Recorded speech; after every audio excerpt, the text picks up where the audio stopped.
ನಮಸ್ತೆ TV 24 news ವಾಹಿನಿಗೆ ಸ್ವಾಗತ. ಭಟ್ಕಳ ತಾಲೂಕಿನ ವೆಂಕಟಾಪುರ ನವಾಯತ್ ಕಾಲೋನಿಯಲ್ಲಿ ಮುರಿನಕಟ್ಟೆ ಮರುಸ್ಥಾಪನೆ ವಿಚಾರ ಮತ್ತೆ ಭಾರಿ ವಿವಾದಕ್ಕೆ ಕಾರಣವಾಗಿದ್ದು, ಭಾನುವಾರ ರಾತ್ರಿ ನಡೆದ ಬೆಳವಣಿಗೆಗಳಿಂದ ಪ್ರದೇಶದಲ್ಲಿ ಉದ್ವಿಗ್ನ ವಾತಾವರಣ ನಿರ್ಮಾಣವಾಗಿದೆ. ಪರಿಸ್ಥಿತಿ ಸೂಕ್ಷ್ಮವಾಗಿರುವ ಹಿನ್ನೆಲೆ ಪೊಲೀಸ್ ಇಲಾಖೆ ಭಟ್ಕಳದಲ್ಲಿ ಬೀಡು ಬಿಟ್ಟಿದ್ದು, ಕಾನೂನು ಸುವ್ಯವಸ್ಥೆ ಕಾಪಾಡಲು ಕಟ್ಟುನಿಟ್ಟಿನ ಕ್ರಮ ಕೈಗೊಂಡಿದೆ. ವೆಂಕಟಾಪುರ ಪ್ರದೇಶದಲ್ಲಿ ಇದ್ದ ಮುರಿನಕಟ್ಟೆಯನ್ನ ರಾಷ್ಟ್ರೀಯ ಹೆದ್ದಾರಿ ವಿಸ್ತರಣಾ ಕಾಮಗಾರಿಯ ವೇಳೆ ತೆರವುಗೊಳಿಸಲಾಗಿತ್ತು. ಹಲವು ವರ್ಷಗಳಿಂದ ಅದೇ ಸ್ಥಳದಲ್ಲಿ ಮರುಸ್ಥಾಪನೆ ಮಾಡುವಂತೆ ಸ್ಥಳೀಯರು ಹಾಗೂ ಹಿಂದೂ ಜಾಗರಣಾ ವೇದಿಕೆ ಆಗ್ರಹಿಸುತ್ತಲೇ ಬಂದಿದ್ರು.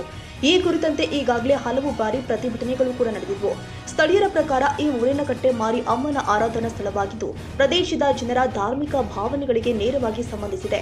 ಆಡಳಿತದಿಂದ ಭರವಸೆ ಸಿಕ್ಕಿದ್ರೂ ಯಾವುದೇ ಸ್ಪಷ್ಟ ಕ್ರಮ ಕೈಗೊಳ್ಳದಿರುವುದು ಅಸಮಾಧಾನಕ್ಕೆ ಕಾರಣವಾಗಿದೆ ಎನ್ನಲಾಗ್ತಾ ಇದೆ. ಲಭ್ಯ ಮಾಹಿತಿಯ ಪ್ರಕಾರ ಭಾನುವಾರ ಕೆಲವು ಹಿಂದೂ ಸಂಘಟನೆಗಳ ಕಾರ್ಯಕರ್ತರು ಮುರಿನಕಟ್ಟೆಯನ್ನ ಪುನರ್ ನಿರ್ಮಿಸಿದ್ದಾರೆ ಎನ್ನಲಾಗಿದೆ. ಆದರೆ ರಾತ್ರಿ ವೇಳೆ ಕೆಲ ಅನ್ಯ ಸಮುದಾಯದ ಯುವಕರು ಅದನ್ನ ಧ್ವಂಸಗೊಳಿಸಿದ್ದಾರೆ ಎಂಬ ಆರೋಪ ಕೇಳಿಬಂದಿದ್ದು, ಅದೇ ಘಟನೆ ಸ್ಥಳೀಯ ಮಟ್ಟದಲ್ಲಿ ತೀವ್ರ ಆಕ್ರೋಶಕ್ಕೆ ಕಾರಣವಾಗಿದೆ.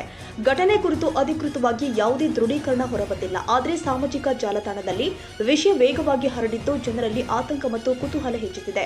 ಹಿಂದೂ ಜಾಗರಣಾ ವೇದಿಕೆ ಮುಖಂಡ ನಾಗೇಶ್ ನಾಯಕ್ ತೆಂಗಿನಗುಂಡಿ ಮಾತನಾಡಿ, ವರ್ಷಗಳಿಂದ ಆಡಳಿತ ಮರುಸ್ಥಾಪನೆಗೆ ಭರವಸೆ ಕೊಡ್ತಾ ಇದೆ. ಆದರೆ ಈವರೆಗೆ ಯಾವುದೇ ಸ್ಪಷ್ಟ ಕ್ರಮವಾಗಿಲ್ಲ. ಜನರ ಧಾರ್ಮಿಕ ನಂಬಿಕೆಗಳಿಗೆ ಗೌರವ ಸಿಗಬೇಕು ಅಂತ ಅಸಮಾಧಾನ ವ್ಯಕ್ತಪಡಿಸಿದ್ರು.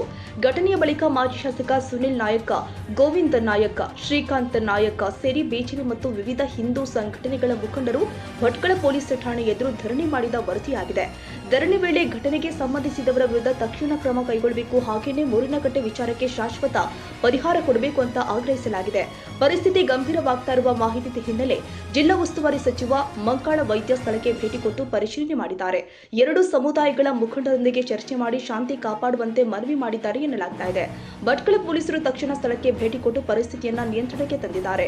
ಎರಡು ಪಕ್ಷಗಳೊಂದಿಗೆ ಸಭೆ ಮಾಡಿ ಶಾಂತಿಯುತ ಪರಿಹಾರ ಕಂಡುಕೊಳ್ಳಲು ಪ್ರಯತ್ನ ನಡೆಸುತ್ತಿರುವುದಾಗಿ ತಿಳಿದು ಬಂದಿದೆ. ಹೆಚ್ಚುವರಿ ಪೊಲೀಸ್ ಪಡೆ ನಿಯೋಜನೆ ಮಾಡಲಾಗಿದ್ದು, ಸೂಕ್ಷ್ಮ ಪ್ರದೇಶದಲ್ಲಿ ಕಣ್ಗಾವಲು ಹೆಚ್ಚಿಸಲಾಗಿದೆ. ಯಾವುದೇ ವದಂತಿಗಳಿಗೆ ಕಿವಿ ಕೊಡಬಾರದು ಅಂತ ಪೊಲೀಸರು ಸಾರ್ವಜನಿಕರಲ್ಲಿ ಮನವಿ ಮಾಡಿದ್ದಾರೆ. ಸದ್ಯ ಪ್ರದೇಶದಲ್ಲಿ ಯಾವುದೇ ಅಹಿತಕರ ಘಟನೆ ವರದಿಯಾಗದಿದ್ದರೂ ವಾತಾವರಣ ಸಂಪೂರ್ಣ ಸಹಜ ಸ್ಥಿತಿಗೆ ಮರಳಿಲ್ಲ. ಸ್ಥಳೀಯರಲ್ಲಿ ಆತಂಕ ಮುಂದುವರೆದಿದ್ದು, ಮುಂದಿನ ಆಡಳಿತಾತ್ಮಕ ಕ್ರಮಗಳತ್ತ ಎಲ್ಲರ ಕಣ್ಣು ನೆಟ್ಟಿದೆ. ಕ್ಯಾಮರಾಮನ್ ಲತೇಶ್ ಚಾಟ್ಲಾ ಜೊತೆ ಸರ್ಫರಾಜ್ ಶೇಖ್, ಟಿವಿ 24 ಕನ್ನಡ, ದಾಂಡೇಲಿ.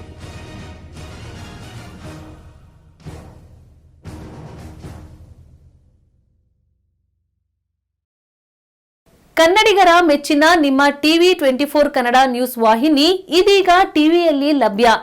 ಕರ್ನಾಟಕ ಮತ್ತು ದೇಶ ವಿದೇಶದ 360 ಡಿಗ್ರಿ ಸುದ್ದಿ ಹಾಗೂ ಉತ್ತರ ಕರ್ನಾಟಕ, ಬೆಳಗಾವಿ, ಬಾಗಲಕೋಟೆ, ಧಾರವಾಡ, ಹಾವೇರಿ, ಗದಗ, ಬಿಜಾಪುರ ಜಿಲ್ಲೆಯ ಕ್ಷಣ ಕ್ಷಣದ ವಿವರವನ್ನ ಪಡೆಯುವುದಕ್ಕೆ ಟಿವಿ 24 ಕನ್ನಡ ನ್ಯೂಸ್ ವಾಹಿನಿಯನ್ನ ಲೈಕ್ ಮಾಡಿ, ವಿಡಿಯೋಗಳನ್ನ ಶೇರ್ ಮಾಡಿ, ಕಮೆಂಟ್ ಮಾಡುವ ಮೂಲಕ ನಮ್ಮ ವಾಹಿನಿಗೆ ಸಹಕಾರ ನೀಡಿ ಮತ್ತು ಚಾನೆಲ್ ಅನ್ನ ಸಬ್ಸ್ಕ್ರೈಬ್ ಮಾಡಿ. Thank you.